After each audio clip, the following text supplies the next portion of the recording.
I'm a storyteller, and my stories must be told.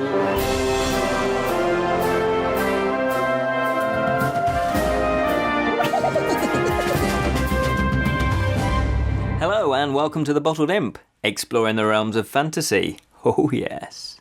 This is a Bottled Imp Dice Tower edition.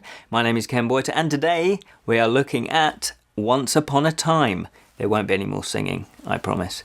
Now this is a 2 to 6 player game and it plays roughly between 20 and 40 minutes depending on how long your stories are. So, have you got that story that you've always been wanting to tell? Have you got those stories bursting inside of you? No? Well, maybe this game will help you. Once upon a time, there was a card-playing storytelling game. See what I did there? What's in the box? Let's look at the box. Well, first of all, let's look at the box. The box is huge. It's massive. The cards take up about that much space. So I'm not 100% sure why they did it. It's probably because on the shelf it looks really cool and catches your attention. And in fact, to be fair, they've utilised it. It does tell you kind of in a brief way how to play. And it's got these beautiful illustrations there. So I can forgive them. But in some respects, when you unpack it and uncellophane them, put them in some sort of container because then they'll rattle about otherwise.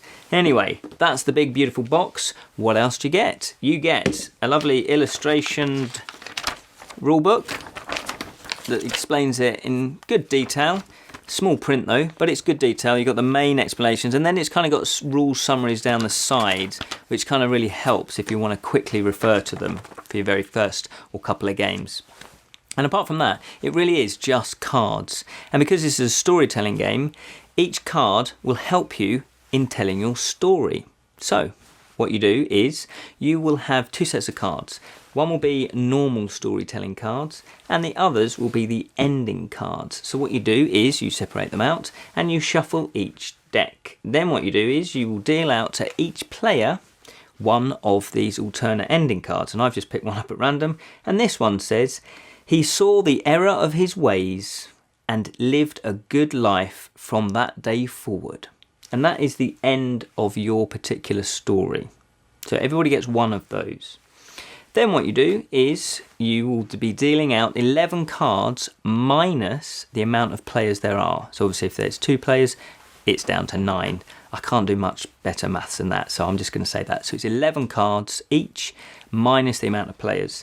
And what you'll get then from your cards is you will get a mixture of normal storytelling cards, which are these, and you will also get an interrupt card as well. And you can tell it's interrupt because it says it there, interrupt. And also it has that sort of circle of block colour. Now, the normal storytelling card, you will start telling a story. So whoever goes first, and that is a really beautiful touch actually. What you do is to determine who goes first, you flip over the top card until you get to a character card, and then it's the person that looks like that character card the most. How cool is that? That can be quite funny to begin with. So then what you do is once that's done, you will obviously shuffle that back in. You will then have a set of cards that you will need to play with. Now each card is a different type. So for example, there's a character, there's an event, there's aspect, there's place, and there's a thing. And it tells it what type of card there. It actually says it quite clearly. And then it will say what that card is. So this is a character card, but he's a king. And there obviously are different characters. Equally, that's an event, and that one's imprisoned. So what you do is you will start your story. So I would say, once upon a time, there lived a brave king. And because I have a king card, I will obviously be playing that card. And the object of the game is to get rid of all your cards through your story and then play your ending card. Now, the way that you play the cards are, they have to be important things. You can't just say, oh, there was a king and he was out walking and then never mention the king again. So it has to be important. And also it can't be in the same sentence. So you can't say there was a king and he was imprisoned and put 2 down. You have to make it a proper story. So I would say, once upon a time there was a brave king, and this king ruled the land forevermore. And he would be the main character in the story. Then, if no one interrupts, and we'll get on to how to interrupt in a second, then you'll just carry on. But one day the king was out hunting and he was kidnapped, and he was taken and imprisoned. So then I would then play the imprisoned card. Then I would also say, and he wasn't very happy. But again, you have to kind of make it important. Now, if you manage to get through all your cards and you can gear up to lay your ending card, then again, the ending has to make sense. It has to fit the story. You can't just tag on an ending that's, just doesn't make any sense. And then if you manage to play that and nobody interrupts or nobody challenges, then you have won that game. Now, as I say, there are ways that you can interrupt and there are ways that you can challenge. Challenge is if somebody lays a card and you kind of think, well, that doesn't really make sense. So there's things like getting stuck. So if someone says, and there was and you just get stuck, then people can say, oh, you got stuck, and they can challenge. If you're rambling, so you could say, and the king went for a walk, and this king went on a long, long walk, and the king really enjoyed his walk, and you're not moving the story along, you can challenge there. And there are a few others ways you can challenge, but it's along those sorts of lines, one of which is if it's really silly. But then again, it's a fairy tale, so sometimes it could get quite silly. Anyway, if someone challenges, the rest of you vote, all of you vote, and then if that challenge is upheld, that person then has to take 1 card to add to their storytelling cards. Now, obviously, the object of the game is to get rid of all your cards, so getting a card is a penalty. And the other way, and then the story moves on to that person who challenged. Now, the other way is you can play a normal storytelling card if somebody that has if somebody mentions what you've got on your card. So for example, this one says falling in love. So if I said, and the king was out one day and he looked over and he fell in love instantly, it was love at first sight, well, that's good enough. It doesn't have to say the exact words. But I would then say, oh, falling in love, and I would play that in front of me, not into a main discard pile. It's always in front of you. And then again, people would say, yeah, that's close enough, that's good. And then you would then get the story, and that person, again, would take a card and add it to theirs. So that's one way of interrupting. The next way is if somebody plays a card and it matches. So say, for example, I played the card imprisoned. Now, as you can see, that has got a purple symbol there, and there are 5 of these.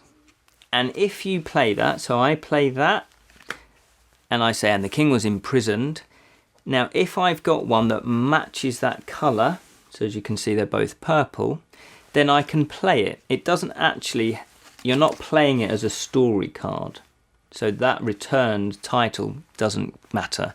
It's the colour and the symbol that you're matching. So I would play the imprisoned, then someone else might say, oh, I'm interrupting. And then again, they would take over the story and you would take one of the cards to add to your hand. Now, as I say, there are 5 different types of cards. There's character, thing, place, aspect and event. And they've each got little symbols and they're each different colours. So you look out for those. So part of the strategy is obviously trying to interrupt or challenge because you want to be the one telling the story. And that is pretty much how you play the game. Now, what do I think? I think it's really good fun. It's a brilliant party game. It's quick, it's easy to learn, it's easy to play. And we would laugh, and you laugh so much because obviously some people get stuck or they create these outlandish stories that, can be quite good actually and quite inventive. It would be great for kids because, it gets them to use their imagination. And if they're a little bit shy, in terms of speaking in front of people, then this is a great way because you've got little, the cards can help you along and prompt you. And so we found it very, very enjoyable. And we wanted to play it. We played it a good 5 or 6 times in a row because it does play really quickly. The artwork on them is absolutely fantastic. I was going to show you something else. Let's have a quick look at these cards. The artwork is really nice. And there are some sort of less happy cards, if you like. So it's a true kind of fairy tale where you've got darker cards, where you've got happier cards.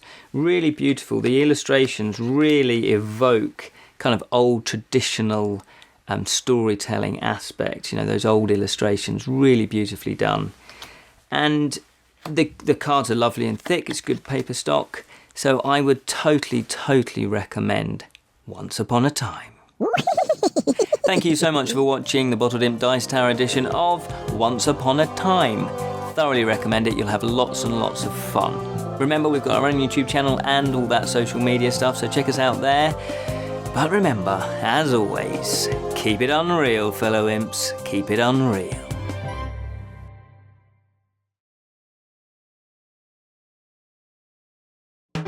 Thanks so much for watching the Dice Tower videos. Find more great videos and reviews, as well as our top-rated audio podcast at Dicetower.com. You can also find other great shows at Dicetowernetwork.com. I'm Eric Summerer, and you've been watching The Dice Tower. The Dice Tower is sponsored by Cool Stuff Inc., where you can find great games for great prices.